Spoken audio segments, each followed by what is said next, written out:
Assalamualaikum warahmatullahi wabarakatuh. Kembali lagi di sini dengan AHP Advokat. Selamat pagi teman-teman, rekan-rekan semuanya. Dalam pembahasan kali ini kita akan membahas mengenai masalah aspek hukum skema bisnis leasing peralatan. Tentu di sini ada beberapa hal yang akan kita bahas, yaitu tentu fokus utamanya adalah berkaitan dengan masalah legal insight dan risk perspektif. Jadi dalam hal ini kita akan membahas bagaimana mengenai masalah struktur leasing peralatan itu sendiri, aspek hukum yang perlu diperhatikan, serta risiko dan mitigasi hukumnya dari perspektif perusahaan. Jadi sebagaimana kita ketahui bersama bahwa leasing peralatan saat ini banyak digunakan oleh perusahaan karena lebih efisien dibanding membeli aset secara langsung. Namun semakin besar nilai aset dan keterlibatan operasionalnya, semakin penting pula pengaturan hukumnya. Dan juga dalam transaksi leasing ini kita tidak semata-mata cuma membicarakan mengenai masalah soal pembayaran, tapi juga bagaimana mengenai masalah kepemilikan aset tersebut, bagaimana mengenai masalah tanggung jawab daripada penggunaan, risiko kerusakan, hingga penyelesaian sengketanya.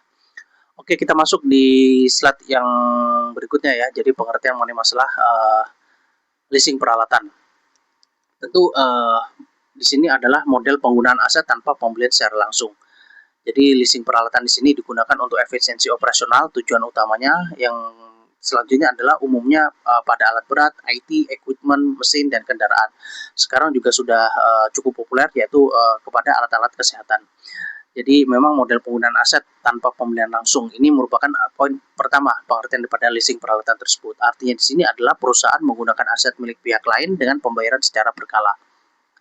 Tujuannya tentu ya, ini mengurangi capital expenditure, menjaga cash flow, serta meningkatkan efisiensi operasional.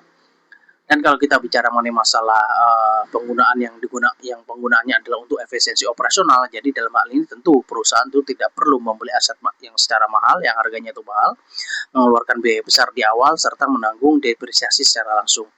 Oleh karena itulah leasing ini merupakan suatu opsi karena fleksibel, lebih ringan secara finansial, dan mudah disesuaikan dengan kebutuhan bisnis. Kalaupun umumnya ya banyak pada alat-alat berat, IT, equipment, mesin, dan kendaraan. Jadi juga bisa kita tambahkan juga beberapa contoh-contoh lainnya, yaitu misalkan dalam hal perusahaan logistik itu mereka bisa leasing truk juga, ada perusahaan tambang juga leasing eskavator, ada juga leasing laptop dan printer, juga ada juga kalau di pabrik itu leasing untuk mesin-mesin produksi. Walaupun aset itu tidak dimiliki secara langsung, tapi pengguna tetap memiliki tanggung jawab hukum terhadap penggunaan aset tersebut. Ya. Bagaimana mengenai masalah aspek hukum utamanya? Tentu di sini ada 5 hal. Yang pertama adalah kita akan membahas mengenai masalah status kepemilikan daripada aset tersebut, bagaimana hak dan kewajiban dari para pihak, mekanisme pembayaran. Kita juga akan membahas mengenai masalah penggunaan dan pemeliharaan aset, serta dalam hal terjadi suatu prestasi dan penyelesaian sengketa. Jadi kalau kita bicara mengenai masalah status kepemilikan aset, jadi di sini memang harus jelas siapa pemilik aset yang tersebut, siapa penggunanya, dan apakah ada opsi buyout di akhir masa leasing. Karena sering terjadi sengketa saat aset itu rusak, perusahaan ini pilot, atau terjadi penarikan aset. Tentu penguasaan fisik tidak selalu berarti kepemilikan hukum ya. Jadi memang di sini yang perlu kita tekankan di sini adalah kalau kita bicara mengenai masalah status kepemilikan aset, dalam hal ini penguasaan fisik tidak selalu berarti kepemilikan hukum. Dan bagaimana mengenai masalah hak dan kewajiban para pihak, tentu dalam kontrak itu segala sesuatu yang sudah harus diatur, siapa yang bertanggung jawab atas maintenance, bagaimana pengaturan mengenai masalah biaya operasional, pajak, kerusakan, dan pengamanan aset. Hal-hal yang diatur secara jelas tersebut di dalam kontrak ini semua dalam rangka untuk memitigasi sengketa ya. Karena jika tidak jelas mungkin akan men-trigger sengketa itu untuk sering terjadi. Dan juga terkait dengan masalah mekanisme pembayaran. Tentu dalam suatu kontrak juga harus diatur mengenai jadwal pembayarannya bagaimana, mengenai masalah tindak keterlambatan, konsekuensi gagal bayar, serta mekanisme daripada invoice-nya. Karena keterlambatan pembayaran merupakan salah satu masalah paling umum dalam leasing. Dan selanjutnya kita membahas ataupun membicarakan mengenai masalah penggunaan dan pemeliharaan aset. Jadi perusahaan leasing itu biasanya mengatur aset itu hanya boleh digunakan sesuai tujuan tertentu, tidak boleh dipindahtangankan, serta tidak boleh dimodifikasi tanpa izin. Hal ini penting untuk semata-mata menjaga nilai daripada aset tersebut. Dan selanjutnya mengenai masalah prestasi dan penyelesaian sengketa, jadi di sini memang harus jelas apa yang dianggap default, kapan kontrak itu dapat diakhiri, bagaimana prosedur penarikan aset, dan bagaimana forum penyelesaian sengketa tersebut. Misalnya adalah karena forum-forum penyelesaian sengketa itu kan bisa melalui musyawarah mufakat, mediasi, arbitrase maupun juga pengadilan. Risiko hukum ya, kalau kita bicara mengenai masalah risiko hukum, tentu di sini ada 5 poin yang kami bahas. Pertama adalah kerusakan atau kehilangan aset, yang kedua mengenai masalah keterlambatan pembayaran, adanya penyalahgunaan aset, adanya sengketa kepemilikan, dan ketidakjelasan tanggung jawab. Kalau di sini membicarakan masalah risiko hukum, di poin pertama ini mengenai masalah kerusakan atau kehilangan aset, pertanyaan hukumnya adalah siapa yang bertanggung jawab? Apakah terhadap objek leasing tersebut itu ditanggung asuransi, dan apakah tetap membayar wajib, adanya suatu kewajiban untuk membayar leasing. Karena sering terjadi aset itu rusak tetapi cicilan di sini adalah tetap berjalan. Yang kedua adalah kita bicara mengenai masalah keterlambatan pembayaran. Risikonya tentu ada denda, ada termination kontrak, ada penarikan aset, serta men-trigger terjadi suatu gugatan wan prestasi. Dalam leasing, cash flow sangat menentukan keberlangsungan hubungan kontraktual ya. Jadi di sini memang perhitungan dari sisi finance-nya juga harus kuat. Dan kalau kita bicara mengenai masalah penyalahgunaan aset, tentu contohnya di sini adalah kendaraan digunakan di luar wilayah. Adanya alat dipakai melebihi kapasitas atau aset dialihkan ke pihak lain. Tentu ini dianggap sebagai breach of contract. Jadi segala sesuatu itu memang harus diatur secara jelas, secara detail di dalam suatu kontrak tersebut. Pun demikian terhadap apa saja yang masuk dalam kategori penyalahgunaan aset tersebut. Nah, mengenai masalah sengketa kepemilikan sering terjadi saat aset disita, perusahaan pengguna palit, atau ada klaim pihak ketiga. Karena secara fisik aset berada di pihak pengguna, tapi secara hukum ini adalah milik lessor. Jadi memang sudah cukup jelas ya kalau kita bicara mengenai masalah kepemilikan. Memang secara fisik itu berada di pengguna, tapi secara hukum adalah milik lessor. Dan kalau kita bicara mengenai masalah ketidakjelasan tanggung jawab, jika kontrak itu tidak detail, tentu akan muncul pertanyaan-pertanyaan siapa bayar perbaikan, siapa tanggung pajaknya, dan siapa tanggung giahan. Jadi ini semua adalah akibat dari ketidakjelasan tanggung jawab yang di-trigger dari adanya tidak detailnya pengaturan di dalam kontrak tersebut. Oleh karena itu, dalam slide berikut ini kita akan membahas mengenai masalah perjanjian leasing, karena di dalam perjanjian leasing inilah yang menjadi dasar ataupun landasan hukum bagaimana terkait hak dan kewajiban, pengaturan-pengaturan ataupun aspek-aspek teknis dan lainnya yang terkait dengan skema bisnis daripada leasing peralatan ini. Tentu di dalam perjanjian leasing ada beberapa klausul-klausul yang mandatory yang harus ada yang dimuat di dalam suatu perjanjian leasing, yaitu pertama kita bicara mengenai masalah klausul hak dan kewajiban. Ada klausul mengenai masalah force majeure, ada pembatasan tanggung jawab, default dan termination clause, serta mekanisme pengembalian aset.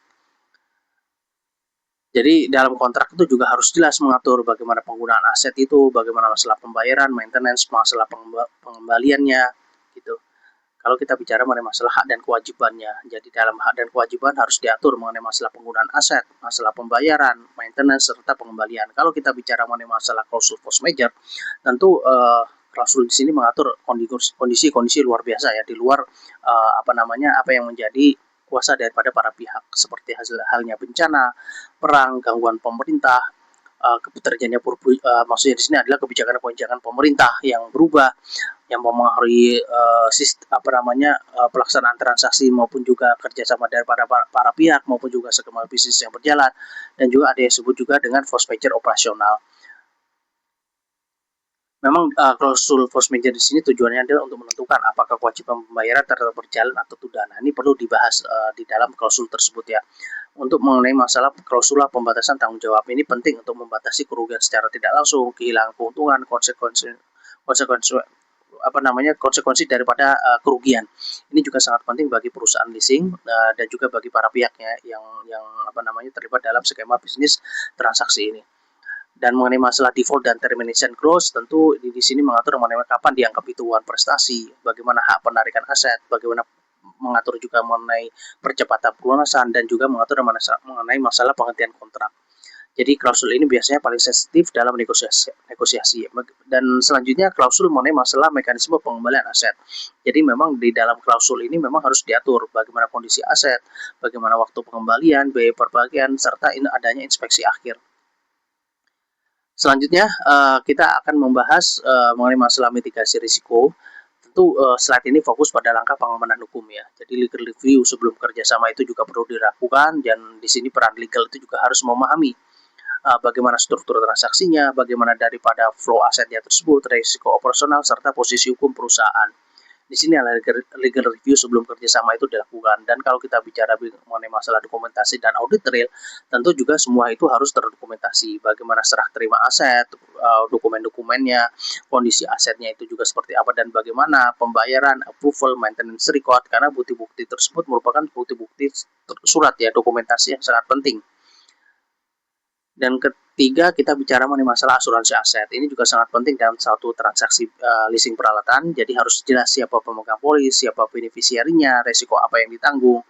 Dan juga selanjutnya kita bahas mengenai masalah SOP penggunaan aset. Jadi perusahaan itu perlu SOP terkait penggunaan, bagaimana penggunaannya, bagaimana maintenance, bagaimana cara pelaporan kerusakan, serta pengawasan terhadap aset. Dan kalau kita bicara mengenai masalah mitigasi risiko berikutnya, itu perlu adanya monitoring kepatuhan kontrak. Tentu perusahaan harus memastikan pembayaran di sini adalah tepat waktu, aset digunakan sesuai kontrak, sesuai dengan peruntukannya, tujuan penggunaan, serta tidak ada pelanggaran terhadap penggunaan.